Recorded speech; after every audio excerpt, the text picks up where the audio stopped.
杨子涵，这是我的名字，一个从小就背负着孤独悲伤的女孩。从记事起，我就是一个孤儿，没有亲人，没有家庭，甚至没有一个可以依靠的肩膀。小时候，我曾经幻想自己有个温暖的家，有对慈爱的父母，一家人可以开开心心的吃饭欢笑，就算偶尔吵架也好。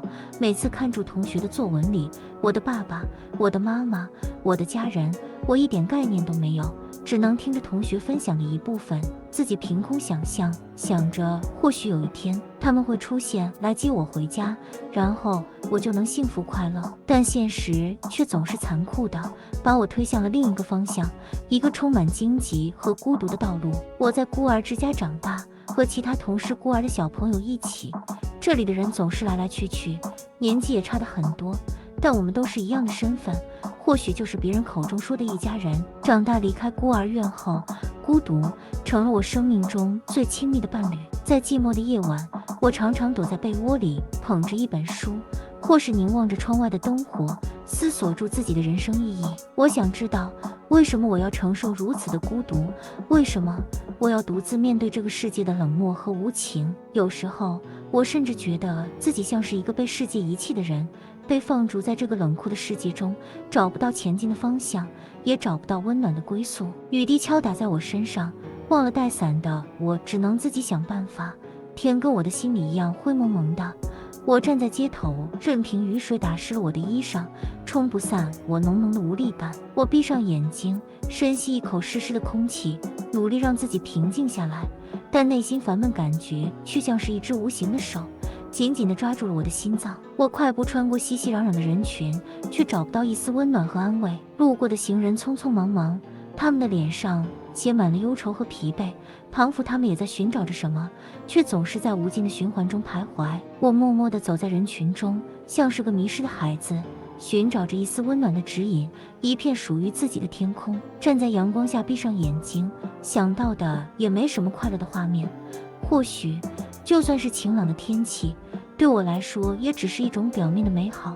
我想要寻找一丝属于自己的温暖和希望，一个爱我的人，一个我爱的人，一个家，一个归属。但这些美好和温暖都只存在于我的妄想。会有谁会爱我吗？如此卑微像尘埃的我摇摇头，嘲笑自己。电话铃声响起，打破了安静的沉默。看着显示幕上亮起的熟悉号码，心中涌起一丝温暖，却又夹杂住一丝矛盾。我接起电话，听到那熟悉的声音：“喂，子涵吗？”电话那头传来了熟悉的声音，是我以前上学时最好的好朋友温馨雨，我都叫她小雨。我一边回话，一边回到家里。小雨，有什么事吗？我微笑着问道，心中早已经有了猜测，因为我知道只有小雨会在这个时候打电话给我。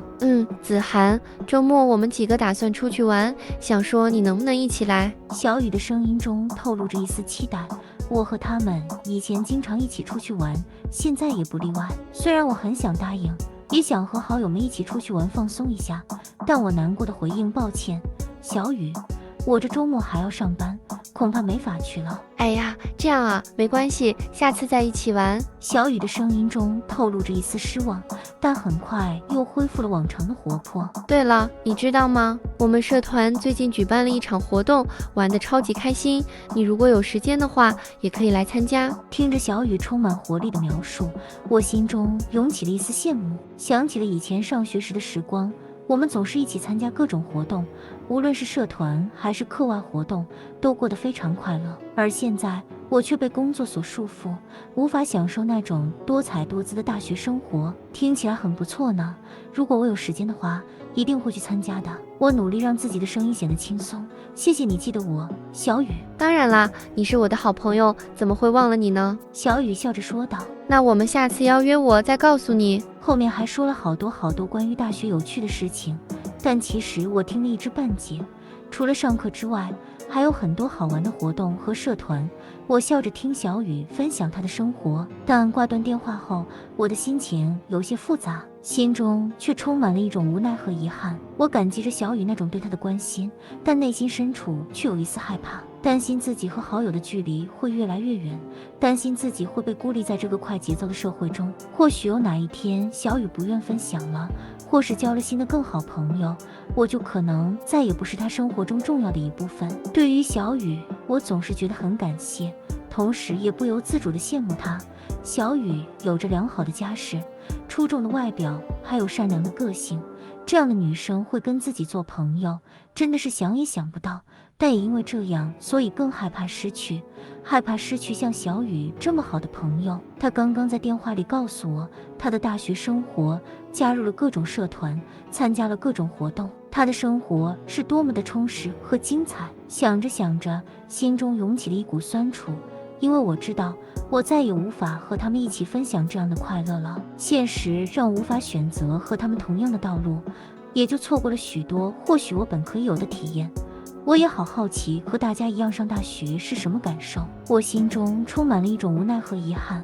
我感到自己像是一只迷失在黑暗中的小鸟，失去了方向，却仍努力地飞着。孤独这个词似乎成了我的代名词。曾经的朋友们，他们都在享受着大学生活的多姿多彩，而我却早早地被生活的经济压力所迫，不得不踏入了工作的世界。我与他们格格不入，我与这个世界格格不入，仿佛我是多余的存在，一个被世界遗忘的角落，一个被抛弃的灵魂。每一天，我都在不停地奔波，努力工作，努力生活，彷佛在无尽的回圈之中。我感觉自己像是一个被困在迷宫中的小丑，笑着，却在内心深处哭泣。没有人懂得我的苦，没有人懂得我的心。我像是一个漂泊的孤舟，永远无法找到停靠的港湾。那一天，仿佛是上天的捉弄，一位同事帮顾客点错了餐，但却将责任归咎于我。我无辜地站在那里，却被迫低头认错，因为我的同事都推卸责任，让我成为替死鬼。或许是因为他比较得到主管的喜欢，甚至连让我解释的机会都没有。主管也只是睁一只眼闭一只眼，只想着尽快解决问题，根本不关心真相和我的感受。我感到一阵难过袭上心头。